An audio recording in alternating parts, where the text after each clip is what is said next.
Excelsior. So there's going to be 3 different shows on the channel. There's going to be Raw, comic book Raw, which is a more raw, like just me doing it largely unedited, me reading largely unedited. Then there's going to be Comic Power Hour, which is more edited, much more edited with sound effects and all that, but that takes longer to do. And then in about a week or so, I'm gonna do Manga Madness, or Manga Madness, which is kind of like Raw. It's just me reading a manga, or continuing Berserk anyway. But so today we're gonna read Unknown Worlds number 57. So this was a viewer request. This was published in August of 1967. So Unknown Worlds, Thrills of Mystery, All-Star Issue, Someone's Looking Out for You, When the Gizmo Blew the Gasket, and more. Into the lives of all of us come moments of fearful danger. The results can be fatal unless someone's looking out for you. Yeah! Story: Charles Lacoste. Art: Moritz. An Indian village of the far west. Year: 1850. Tribe: the Anrapis. Strong and prosperous. These were the chief and medicine man. Things change, O chief. Already our lands have been invaded by the wagons of the white man. They are but passing through, and mean no harm, and they must be shown that we, too, mean no harm towards them. So the chief signed a peace treaty with the pale-faced brothers. We shall live in friendship, your people and mine. One brave bitterly resented the treaty, Mandara, a blustering hothead. Are we sheep that we allow the pale faces to invade our lands unmolested? Are we women who dare not strike? No, no, no! Then let us show our cowardly chief, our craven medicine man. We shall lie in wait in the pass, and when the white man's wagons roll through, we attack. Yeah, yeah. Most of the tribe's fighting men were included among the attacking rebels. They outnumbered the whites.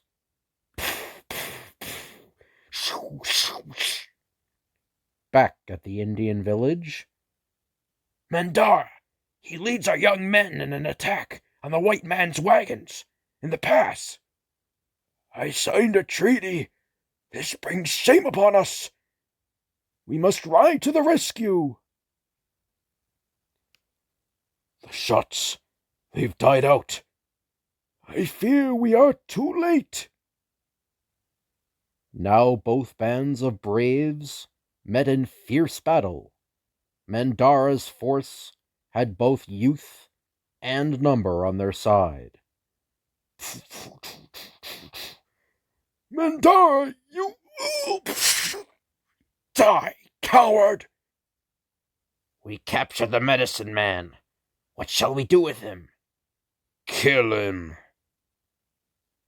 But the medicine man wasn't dead. Not yet. Chief. Murdered.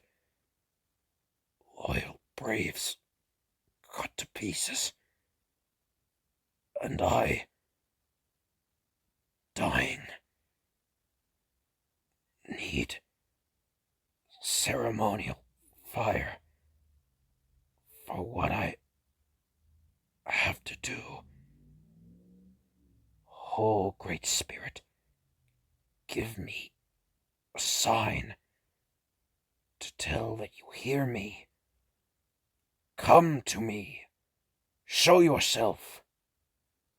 I am here. When the dying man had told his story, Let the murderous spirit and body of Mandara be imprisoned until evil comes to this land once more, striking from the heavens. meanwhile, the rebel Indians were celebrating their victory. You won because I, Mandara, led you. Never forget that. I. My hand. No. No, no, no. Leave bark branches. He's turning into a tree. Run, run! And as they galloped off in terror, they left behind them a new tree. A strange tree.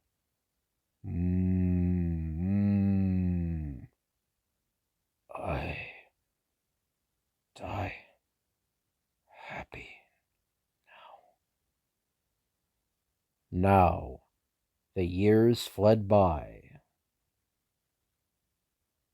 and where there had been a strong and prosperous tribe of proud Indians, all that existed in 1967 were the poverty-stricken remnants of that tribe, confined to a tiny reservation. Hey, we can't poke around in there. It's an Indian reservation. So what? We got orders to cover this whole territory. They were geologists, and inside they made an astounding find. Man, it's oil! From a deposit so rich, it seeped up to the surface. Further tests revealed a huge lake of oil lying beneath the reservation. The fact was reported to their boss, wealthy, ruthless gang leader Chip Malone. Just a handful of old beat-up engines left, huh? Offer 'em a few bucks, and they'll be glad to sell us the land. No, boss. This was Harry Waters, Malone's mouthpiece. You don't get it. Indians can't sell a reservation. It's government property. Isn't there any way we can do it? For the dough I pay you, I expect you to come up with some answers. Well, let's see. If all the Indians were to leave voluntarily, or if there wasn't one of them left alive, a good lawyer might claim that the land had lost its reservation status. Then a few bucks spent here and there, and I might be able to arrange to lease that land for you, with full mineral rights. Then what are you waiting for? Get out there and give those old crumbs a little dough to get off the land. They'll probably jump at the chance. But they didn't jump at the chance. Instead, they reacted with an odd dignity. We don't want your money. This is our land, the land of our fathers. Even if only a small corner of it has been left for us. Here we have lived. Here we will remain. But, boss, control yourself. I can't help it. If they don't want to go... You're gonna help it. Make 'em glad to leave the land. Voluntarily. Get it? You know what to do. Do it. And so, under the practiced direction of Harry Waters, a reign of terror started.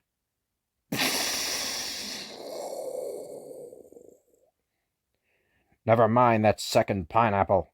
The first did the job. It was a good job, too. Nice going, Swifty. Even if the guy is kinda old. We're safe. The engines won't talk. They've been pushed around for over a century, and they learn one thing. Start complaining about it, and things will get worse. Watch. They'll up and leave soon. Why, boss, what brings you out here? I've come to direct operations myself. You've tried making the move and it didn't work. So now I'll try it my way. Believe me, I'll see that there isn't one of 'em left alive. Be reasonable. This isn't the old days, when you could get away with murder. How are you going to put those people out of the way and keep the law from finding it out? Listen, chicken. This reservation is the wildest, most isolated one in the country. Anything could happen here. And who's to prove it on us? Here's how I'm going to handle it. Listen and learn. Fire. And there won't be a single one of 'em left to give evidence against us. But how do you arrange anything like that? You never heard of fire bombs? A couple of planes fly low over the Indian settlement, let 'em go, like curtains. And if any of 'em escape the explosions and fire, well, there'll be machine guns on those planes. Sure, you're smart, boss. But that's how you got to go to where you are. And while the Indians went about their workaday tasks, all ignorant of the awful fate in store for them. Get it? You fly in low and don't miss. Got it! Good luck, fellas. We never tried this before. Let's sharpen our bombing eyes before we get there, huh? Okay, one bomb each. Take that tallest tree in the woods down below. We each make a pass at it and see who comes closest. The first bomb misses that tallest tree. The second bomb on target. What was the old curse invoked by the Great Spirit over a century before? Let the murderous spirit and body of Mandara be imprisoned, until evil comes to this land once more, striking from the heavens. Now, yes, evil had come to this land, striking from the heavens, in the shape of the death-laden helicopters, and Mandara was released. There she is. Let's go. From below, the Indians looked up wonderingly. They had no way of knowing the dreadful fate in store for them. Who was there to protect them? Wait! There was one who had guarded Indians in days gone by, and now... No! No! No!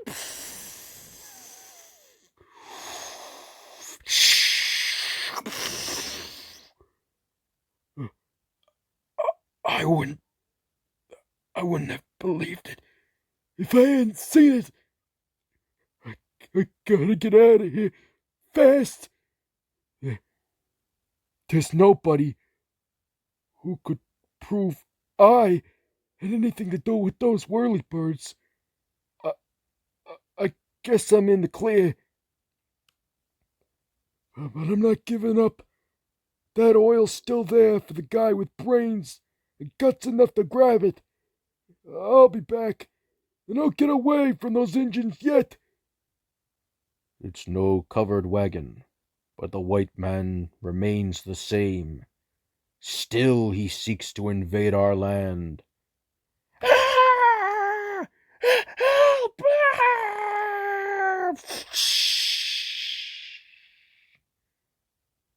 It's Mandara. He's had his punishment. Over 100 years of it. And now we fly together towards the afterlife. And below, all unaware of the fate they had so narrowly escaped. Who knows? Maybe tomorrow will be a better day for us. How can you even believe of such a thing? Unless there's someone looking out for you in this world. So that's the end of the first story. Our hero's an obliging chap, glad to answer any question. There's just one you'd better not ask. Got the right time, mister?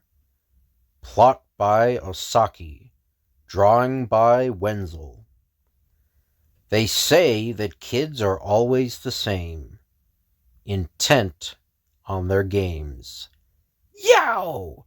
That'll go for extra bases! Psh! But young Ned Williamson was different. He was more interested in books, especially when they concerned the age of chivalry. Good golly! He didn't change as he grew older. Knighthood remained his passion. Being wealthy, he could concentrate on this chief interest of his, and the girl whose image he had painted became an obsession with him. She even haunted his dreams. Then, one day, while hunting on his extensive estate, I heard a noise in there. Might be a deer. I'll see if I can scare it out. Huh? Well, I'll be. Oh!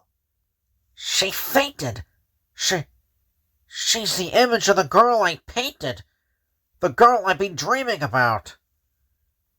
He carried her to his home, where his housekeeper revived her. I think she's crazy.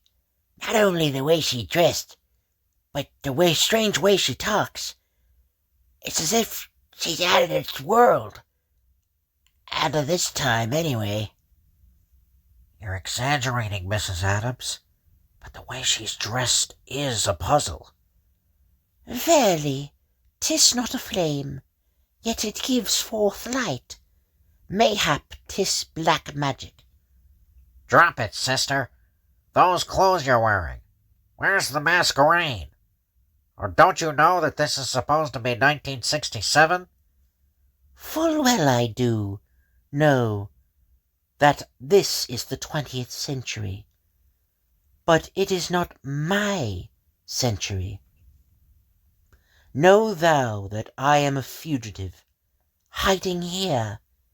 My name is Princess Astrid, and I have come hither from 13th century England.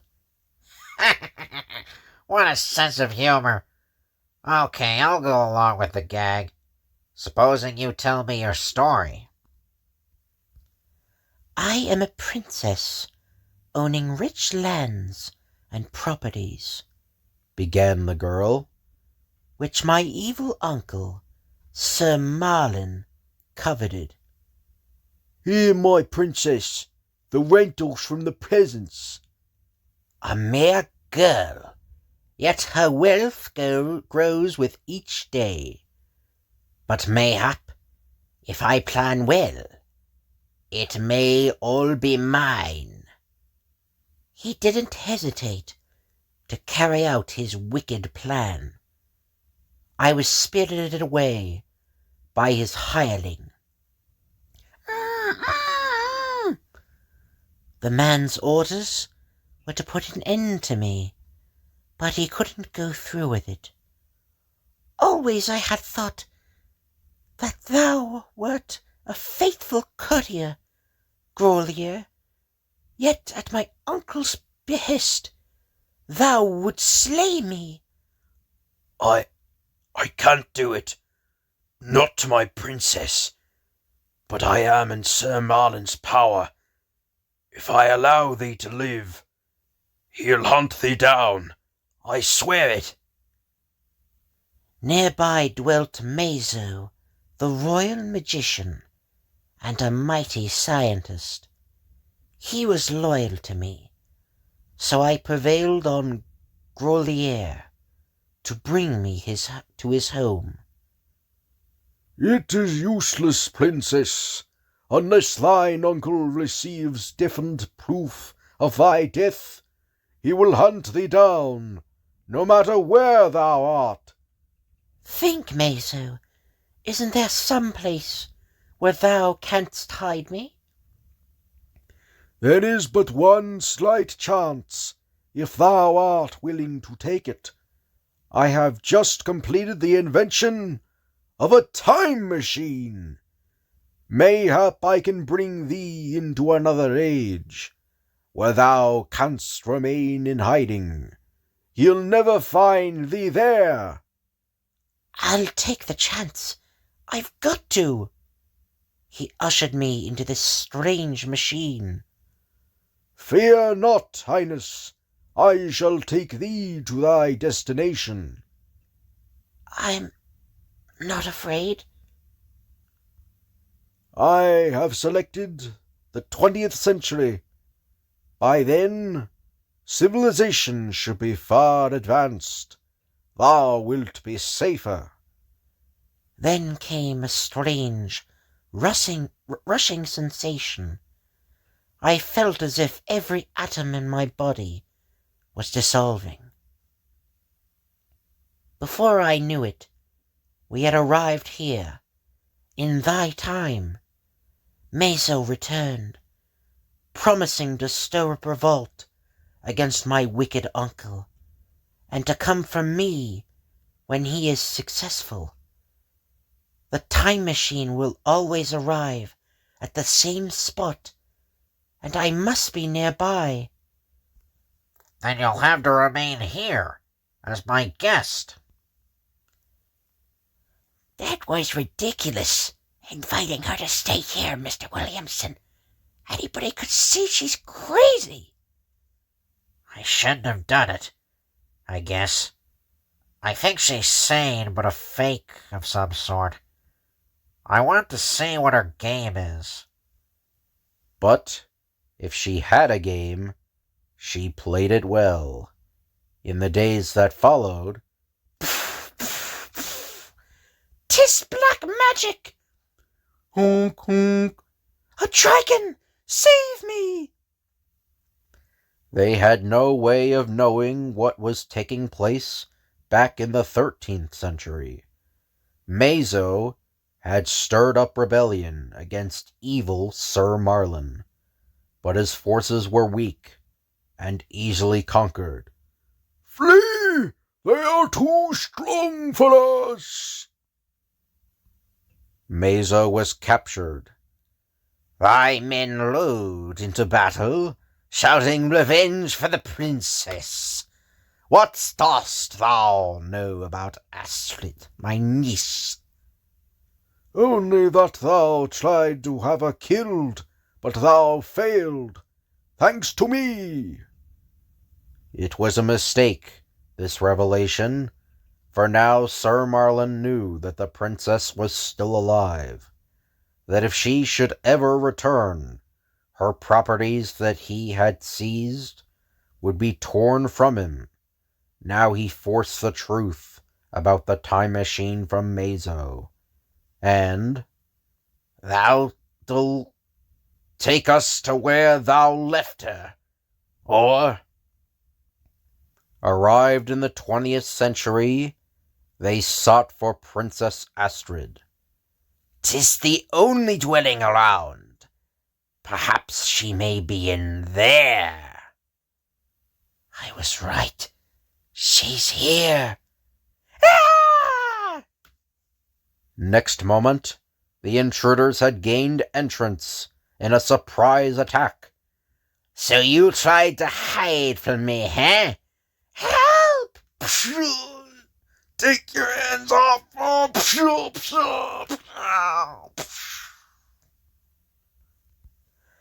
By the time Ned had recovered and rushed in pursuit, it was only in time to see Something's happening to them!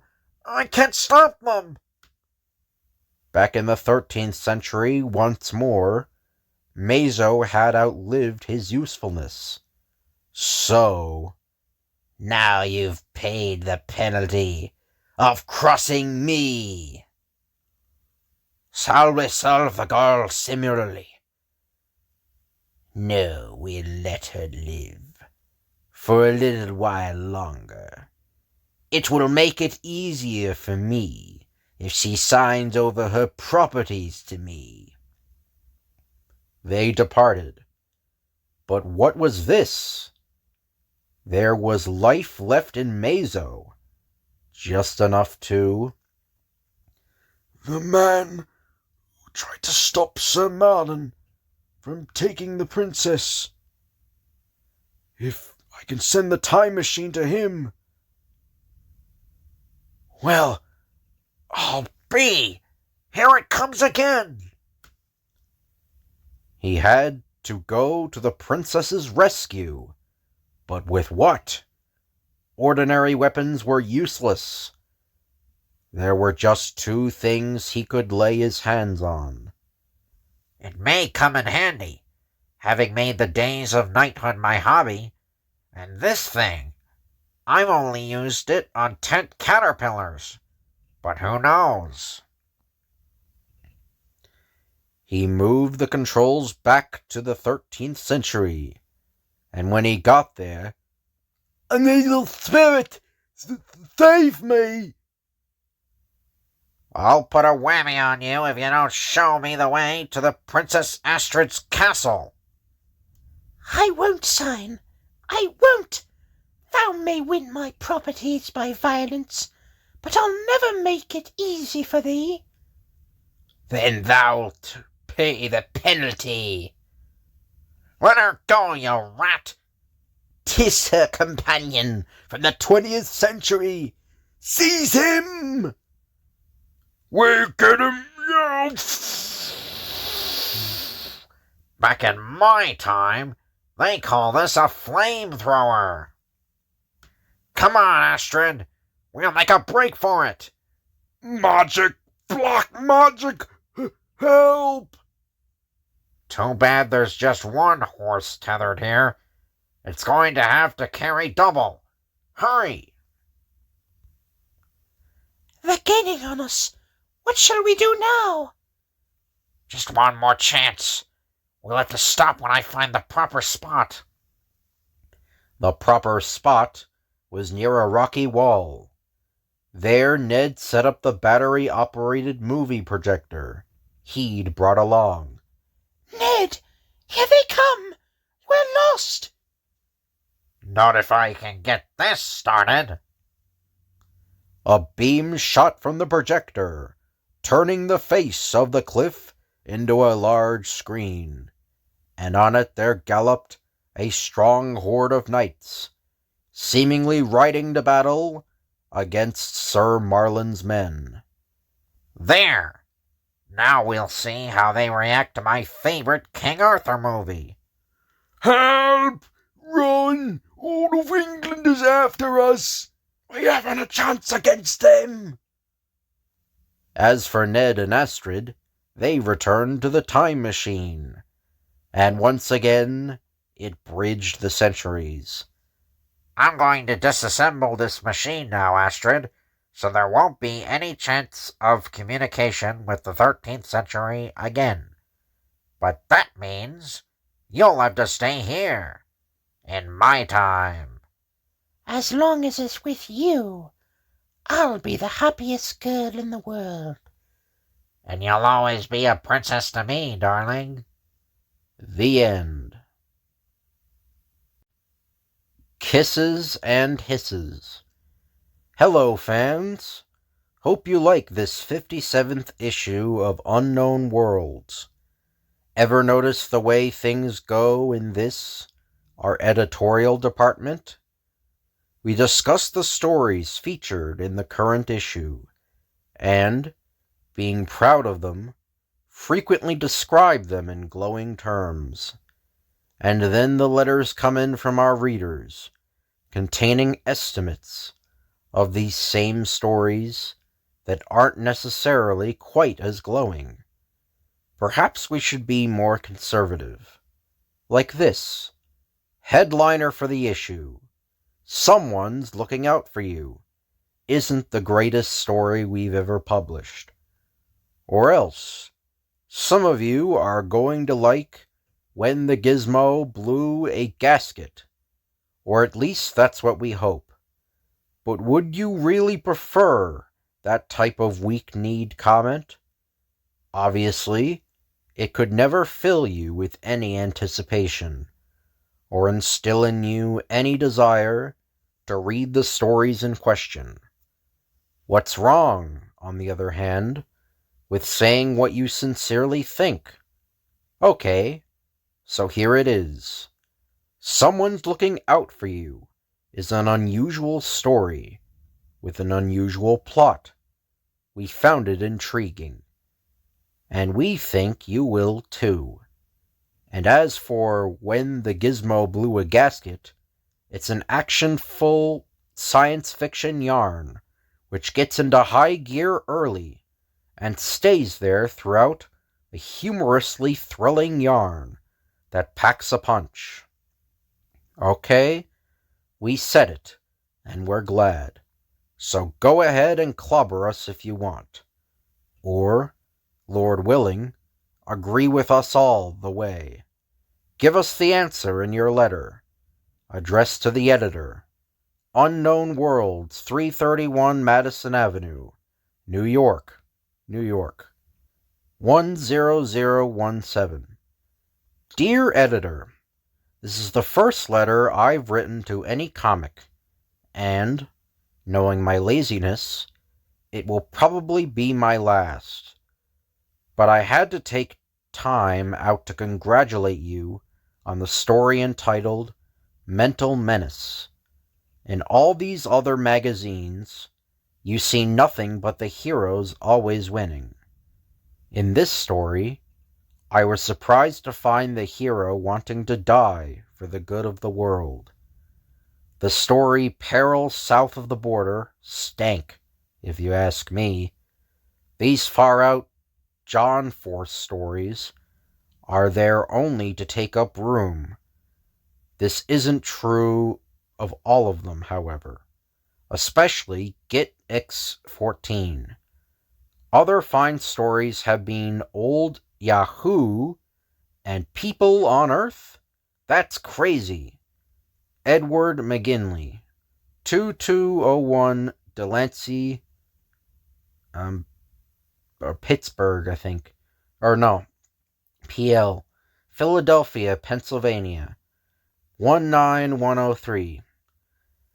Like we say, Edward, you're entitled to your opinion, and we to ours. Actually, we disagree with you on Mental Menace, which we'd have to label a fairly ordinary yarn.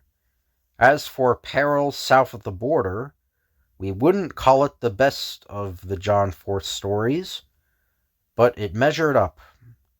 The best of these would have to be Lincoln Lives Again and Dead Duck in Red China. We're in full agreement with you on Old Yahoo, which was a real standout.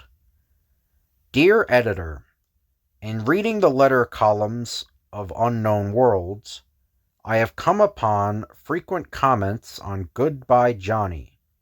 In my opinion, you are not giving that great story the due credit it deserves. Goodbye Johnny was easily the best science fiction story ever to be in a comics magazine, excluding some by Ray Bradbury and Who Can Write Like Him. I have read Heavenly Heavyweight, The Machine Named Spotty, So Long Fellas, and a few others of your best stories. But none of these gave me the feeling of satisfaction I got when I finished Goodbye Johnny. Sometimes it takes a while to recognize a good story, but I hope that in about 4 or 5 years you will look back at it as your greatest triumph. Ken Loden, 1240 Pershing Drive, Junction City, Kansas. Ken, it's a very difficult thing to single out any one story as the greatest. All we can do is point to a few top-ranking contenders. We'd say that the greatest stories ever to be published by the American Comics Group would have to include Goodbye Johnny, So Long Fellas, Heavenly Heavyweight, and The People vs. Hendrix. Dear Editor, I like John Force, Magic Agent, very much. Please keep him in Unknown Worlds. And now I have some questions to ask you, if I may. How many other magazines like Unknown Worlds do you publish? Do you publish Forbidden Worlds? I believe a character named Magic Man is in this one. Which comic has Nemesis in it? Thank you for your help. I enjoy your stories greatly. Betty Around Now, Box 125, Regalwood, North Carolina, 28436. Or I think that's 56, sorry. The American Comics Group publishes the following, all based upon a supernatural science fiction formula. Unknown Worlds, Adventures into the Unknown, Forbidden Worlds, and Gasp. Magic Man, until recently, appeared in Forbidden Worlds. Nemesis, also until recently, was published in Adventures into the Unknown. These features were taken out of said books because many of our readers felt that they conflicted with our long-established tenets of supernatural and science fiction stories exclusively. Dear Editor, I have just finished reading Unknown Worlds number 53 and have found a few things which you can improve upon. For one, instead of having 3 or 4 stories in each issue, why not 1 or 2 longer stories? Put in more details, but don't drag on page after page. You should concentrate on one story, and therefore make it better. Now back to issue number 53. Please, whatever you do, don't write any more stories as bad as Ghost Girls Don't Play Football. As it was, The Deadly Doll was bad enough. And if you want me to be a future reader of Unknown Worlds, give my suggestions a second thought. Barry Christinger, 343 Wallgrove Road, Reisterstown, Maryland, 21136. Any magazine can be improved upon, Barry, and we here seek improvement. But why not tell us exactly what you find wrong with our output? What's wrong with having 3 or 4 stories in every issue, thus making sure that there's something for every taste? This assures a change of pace. What happens, on the other hand, when you run one long story and readers don't like it? Answer: total loss. Also, we might point out that with the ultra-long stories that you specify, there's far more chance of having your story drag on page after page. Incidentally, we note that in commenting on the quality of this issue, you neglected to make any mention whatsoever of the lead story, The Haunted Brush, a tense, actionful yarn with the breath of the eerie supernatural. However, please believe that, as always, we'll continue to do our very level best to make Unknown Worlds as fine and fascinating a comics magazine as is possible. Dear Editor, I think your story, The Deadly Doll, published in number 53 in the number 53 issue of Unknown Worlds, was great. It was not like other stories I've read about robots destroying half a city, and then themselves being destroyed by some stupid weapon or other. I like The Deadly Doll so much that I want to subscribe for the next 12 issues. I think this was the last issue made of this comic. Please tell me where to send the money and how much it will cost. Ray Donnelly, 3063 43rd Street, Long Island, New York, 11103. Here's the other side of the coin. An enthusiast who likes The Deadly Doll at least as much as Barry seems to dislike it. Ray, the cost of a subscription, 12 issues, is $1.44. Payment to be sent to Subscription Department, American Comics Group, 331 Madison Avenue, New York, New York, 10017. Dear Editor, today I went to the store and bought issue number 53 of Unknown Worlds, and think it was about the best I've ever read. Best of all was The Deadly Doll.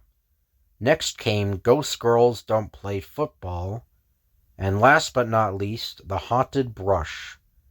Like many other fans who've written in, I too am against a superhero in Unknown Worlds, so please don't put one in. Finally, I'd like to correspond with other fans of this magazine. So all of you fans out there, please write to me, unless you aren't anti-superhero. Butch Nelson, 571 Forest Avenue, Massapequa, New York, 11758.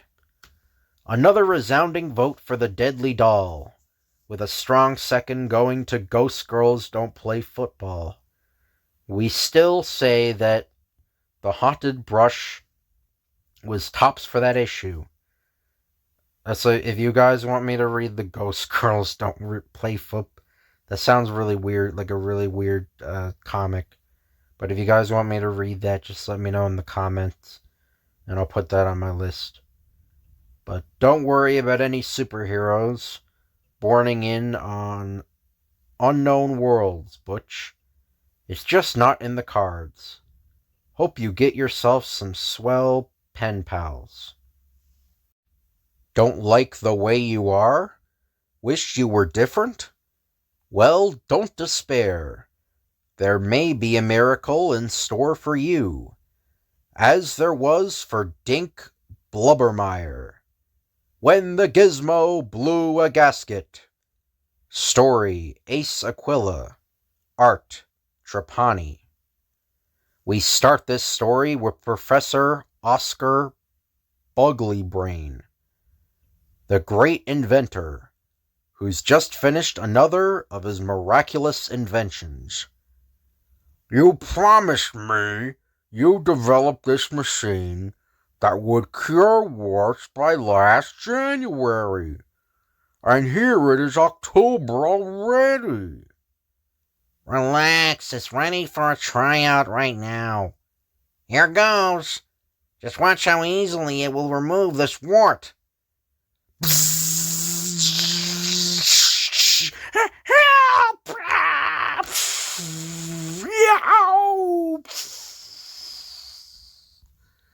Oh, I don't know what could have gone wrong. Well, I do. The gizmo blew a gasket, and you can keep it. Well, who wants to keep a gizmo that blew a gasket?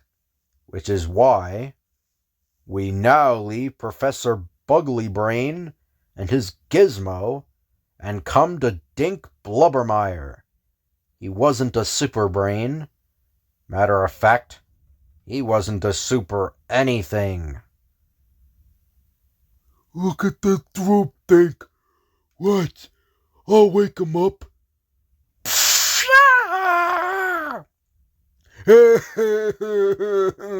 What a jerk. It was sure a good joke on me, Butch. Yeah, good joke. Butch was just full of good jokes. The next started when, Hi, Molly. I was wondering, could I maybe carry your books for you? Forget it, small fry. You just haven't got the strength. I'll have to talk to her. We may get a laugh out of this yet. so Butch talked to Molly privately. And on the very next day, You, weren't going to walk right past poor little me, I hope. When I've been just longing for you to ask me to the prom. Me? and when she suggested a little rehearsing, Dink couldn't refuse.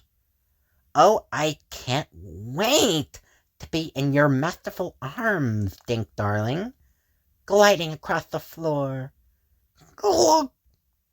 Like this. Ah!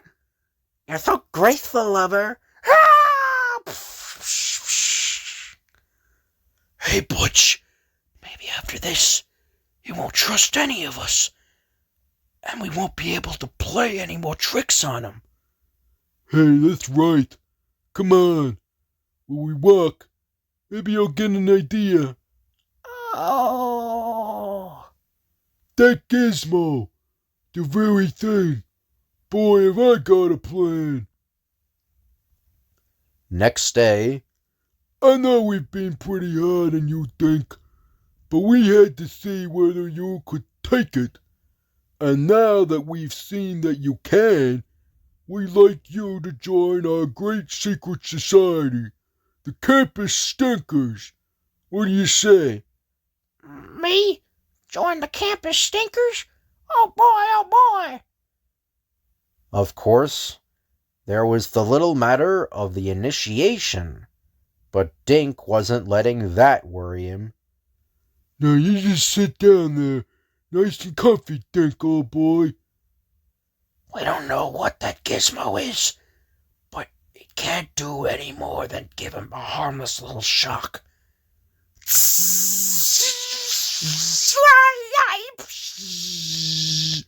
Glug, glug, glug. Did you ever see anything like this, Mope? What the? Now he's walking up the wall. And not a word out of him. Nothing but that. Maybe we done him harm. We could get into big trouble for this. We gotta take this thing apart. Disassemble it so nobody'll ever know we had the darn gizmo in here. Maybe he blew a gasket or something. Whatever was wrong with the machine, it obviously had different effects on different people. Let's see how it worked out with Dink Blubbermeyer, now approaching a traffic jam. Get that thing out of here, will you? Some place for a big truck to break down. And how is anybody gonna get in out of the way? Honk, honk. One side. Oh, I don't believe it. He's lifting that thing up with one hand yet.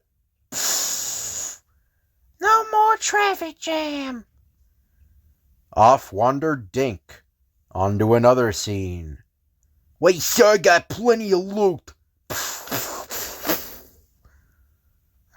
Bank robbery. They should hold him until the police come. Hey, there comes Dink. Boy, am I relieved that he wasn't really hurt. Then what are we waiting for? After the way we worried about him, we're entitled to a little fun, aren't we? You take a fella like you, fast as a streak. He sure could help this good old school as a track man. What do you say to a tryout? Well, I do want to help the good old school, but I didn't know I was fast. Is this a riot? That character's a combination between a turtle and a snail. Okay, Chip, get ready, get set, go!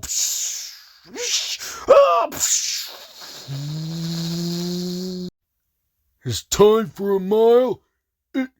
It's just 16 seconds. Must be something wrong with the watch. Or my eyes.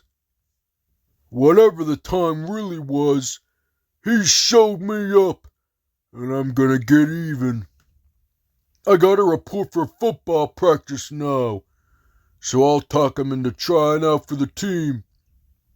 And I'll pulverize him. What do I do? When you see me come running down the field towards you with the ball, it'll be your job to stop me. Maybe. You can even get the ball away from me and run for a touchdown. This'll be sweet. I'll run right through him.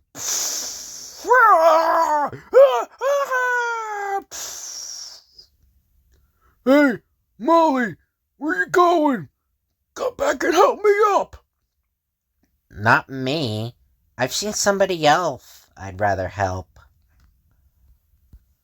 But Dink didn't need help. Oh, Dink, you're so handsome. How about a date? How about a kiss? I want your autograph. Darn it, I can't even get near him.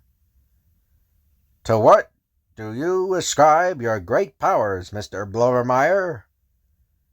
Believe it or not, I was a 97-pound weakling. Until some fellas, who just had to be my best friends, gave me a going over with a great gizmo, and I came out a super duper. Let's get back to that machine. I want to try it on myself. Me too. Hey, wait for me. Well, we forgot. We took the whole thing apart. All we got left is the pieces. And today, as Dink goes from one triumph to another, What a man! strongest in the world, greatest athlete in all history, Hurrah for Dink Blubbermeyer! you'll notice that there isn't one campus stinker around. They've got something else to keep them busy. It's no use. We can't get that gizmo together as it was. Shut up and keep on trying. And the end. So hope you guys enjoyed the video. Thank you all for watching, and I'll see you guys later.